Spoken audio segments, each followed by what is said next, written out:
Hello students, welcome to my channel. आज की video में आप लोगों का बहुत बहुत स्वागत है। पिछली वीडियो के अंदर हमने कुछ क्वेश्चन आंसर डिस्कस किए थे और कुछ ग्राफिकल क्वेश्चंस भी डिस्कस किए थे। आज की वीडियो है प्रोजेक्टाइल मोशन के ऊपर। आज मैं ये इंट्रोडक्शन वीडियो बना रहा हूँ कि प्रोजेक्टाइल मोशन एक्चुअल में होता क्या है। फिर अगली वीडियो में हम इसके इक्वेशंस डिराइव करेंगे। उसके बाद में मैं आपके सामने क्वेश्चंस लाऊंगा और ट्रिक्स भी लेकर आऊँगा। तो चलिए शुरू कर दें। चलिए, आपको मैं प्रोजेक्टाइल मोशन सिंपल समझा सकता हूँ एक क्रिकेट के मोशन के द्वारा। आप देखते होंगे क्रिकेट के अंदर जब एक बंदा ऐसे बॉल फेंकता है, तो जब वो ऐसे बॉल फेंकता है ना, तो वो एक पैराबोलिक पथ में जाती है। ये इसी पैराबोलिक पथ को हमें स्टडी करना है और इसी स्टडी का नाम है प्रोजेक्टाइल मोशन। पैराबोलिक का मतलब क्या होता है? ऐसा एक आर्क बनेगा, ठीक है। अच्छा, यहाँ पे आपको एक चीज़ समझ लेनी है कि ये जो पैराबोलिक पथ है, मान लीजिए किसी ने यहाँ से एक बॉल फेंकी और यहाँ पे आके गिरी। यहाँ से लेके यहाँ तक का जो ये पॉइंट होगा, इसको कहा जाता है रेंज, हॉरिजॉन्टल रेंज भी बोलते हैं, और जिसको हिंदी में कहा जाता है परास। मिनिमम जितनी ऊंचाई तक ये जाएगा उसको बोलते हैं हाइट। मतलब एक हाइट पे जाने के बाद में वापस नीचे आना स्टार्ट करेगा, उसको हम कहते हैं मैक्सिमम हाइट। क्या कहेंगे? Maximum height. वो हाइट जिसके बाद ऑब्जेक्ट वापस नीचे आना स्टार्ट कर दे। मतलब मैंने यहाँ से गेंद फेंकी, गेंद मिनिमम इतनी ऊंचाई पर गई और इतनी ऊंचाई पर जाने के बाद वापस नीचे आई, वो कहलाती है मैक्सिमम हाइट। और गेंद जितनी देर हवा में रही, जितनी देर हवा में रही, उसको बोलते हैं टाइम, यानी कि टाइम ऑफ फ्लाइट, यानी कि इसको हिंदी में बोलेंगे उड्डयन काल। टाइम ऑफ फ्लाइट बोल सकते हैं, उड्डयन काल। जितनी देर, जितने टाइम के लिए वो हवा में रहे। अब इन सब की जो इक्वेशंस है वो तो मैं नेक्स्ट वीडियो में डिस्कस करूंगा, बट मैं आज आपको सिर्फ यहाँ कॉन्सेप्ट समझाने वाला हूँ कि प्रोजेक्टाइल मोशन में क्या क्या चीज़ें होती है। रेंज हो गया, जितनी देर तक बॉल हवा में रही उसका टाइम पीरियड हो गया। इसको कुछ लोग टाइम पीरियड भी लिखते हैं, कुछ लोग लिखते हैं फ्लाइट टाइम लिखते हैं, कुछ लोग लिखते हैं फ्लाइट पीरियड भी लिखते हैं। तो आप ज़्यादा इसमें लोड मत लेना, टाइम ऑफ फ्लाइट आप याद रखिए। अब मैं यहाँ आपको एक छोटे से कॉन्सेप्ट से समझा देता हूँ कि पूरा मामला क्या है। देखिए, आप इसको सीधा समझ सकते हैं वेक्टर की फॉर्म में। कैसे? ये वाला जो हो गया एक्स एक्सिस हो गया, ये हो गया वाई एक्सिस। जब भी हम किसी चीज़ को फेंकेंगे ना, तो वाई एक्सिस में फेंकेंगे। तो वाई एक्सिस में फेंकेंगे तो एक वेलोसिटी के साथ में फेंकेंगे ना। तो जब भी हम उस वेलोसिटी को फेंकते हैं ना, उसको कहते हैं यू वेलोसिटी से हमने किसी चीज़ को फेंका, ठीक है।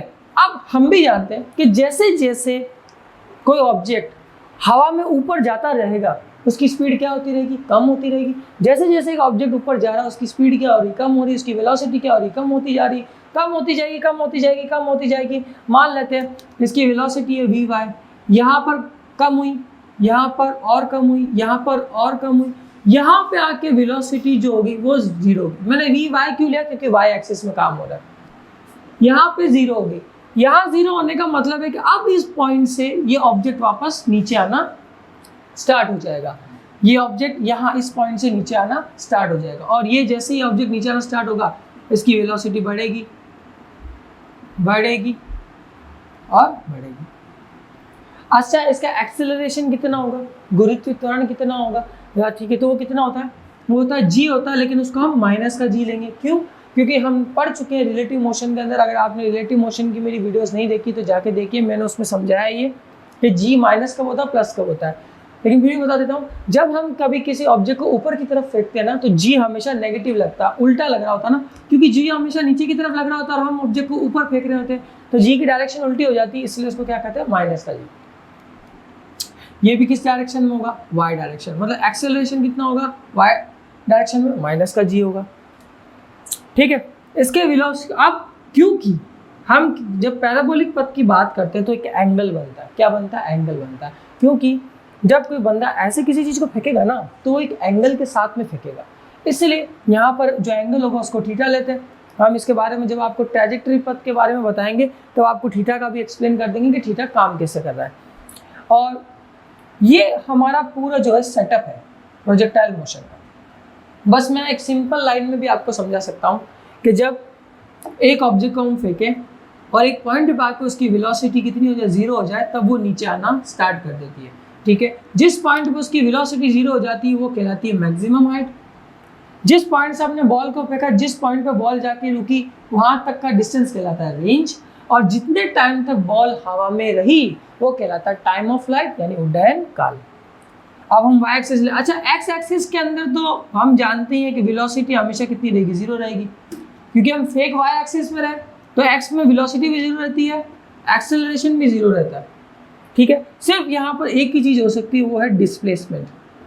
इसीलिए जो रेंज होगा ना, रेंज के अंदर हम बेसिकली यही चीज़ फाइंड करते हैं। ठीक है, तो ये हमारा जो इंट्रोडक्टरी पार्ट था प्रोजेक्टाइल मोशन का, कि प्रोजेक्टाइल मोशन एक्चुअल में होता क्या है, उसके अंदर बहुत सी चीज़ें होती है, लेकिन हम उसको इतना डीप में नहीं पढ़ रहे हैं। क्यों नहीं पढ़ रहे हैं? क्योंकि हमें जेई क्लियर करना, पीएचडी नहीं करनी है। ठीक है, तो आप बस इतना समझ लीजिए, ये आपके समझने के लिए काफ़ी। और मैं गारंटी देता हूँ इससे ज़्यादा क्वेश्चन आपसे कभी नहीं पूछेगा, क्योंकि प्रोजेक्टाइल मोशन में मैक्सिमम क्वेश्चन या तो रेंज का बनता है, या मैक्सिमम हाइट का बनता है, या टाइम ऑफ फ्लाइट का बनता है, या फिर ज़्यादा से ज़्यादा आपको कुछ चीज़ एक वेलोसिटी देता है जिसके 2 कंपोनेंट बनाने हैं। इसलिए आपको यहाँ ज़्यादा टेंशन लेने की जरूरत नहीं। मैं जब इसके क्वेश्चन आपके सामने लाऊंगा, मैं इसके क्वेश्चन की 2 सीरीज बनाऊंगा। एक में नॉर्मल जनरल क्वेश्चन लाऊंगा आपके सामने, और एक में जो हमने पिछले साल वाले क्वेश्चन जो होंगे आज से 10 साल पहले के, वो सारे क्वेश्चन भी डिस्कस करूँगा। तो ये हमारा इंट्रोडक्टरी पार्ट था प्रोजेक्टाइल मोशन का, जहाँ मैंने आपको ये बताया कि प्रोजेक्टाइल मोशन होता क्या है, वर्क कैसे करता है, कैसे काम कर रहा है, उसमें क्या क्या चीज़ें होती है, 2 एक्सिस होती है, यू और वाई और एक्स एक्सिस होती है, उसके अलोंग ये काम करता है। यही हमारा प्रोजेक्टाइल मोशन है। ये इसका इंट्रोडक्टरी पार्ट था। नेक्स्ट वीडियो के अंदर मैं इसके इक्वेशंस को डिराइव करूंगा, और अगली वीडियो में हम क्वेश्चन आंसर सॉल्व करेंगे, और उसकी अगली वीडियो में हम प्रीवियस ईयर के क्वेश्चन करेंगे। टोटल 4 वीडियो में हमारा पूरा टॉपिक कवर होगा। तो सब्सक्राइब करें, लाइक करें, शेयर करना ना भूलें, और अगली वीडियो का इंतजार कीजिए। अगली वीडियो जल्दी आने वाली। Thank you friends.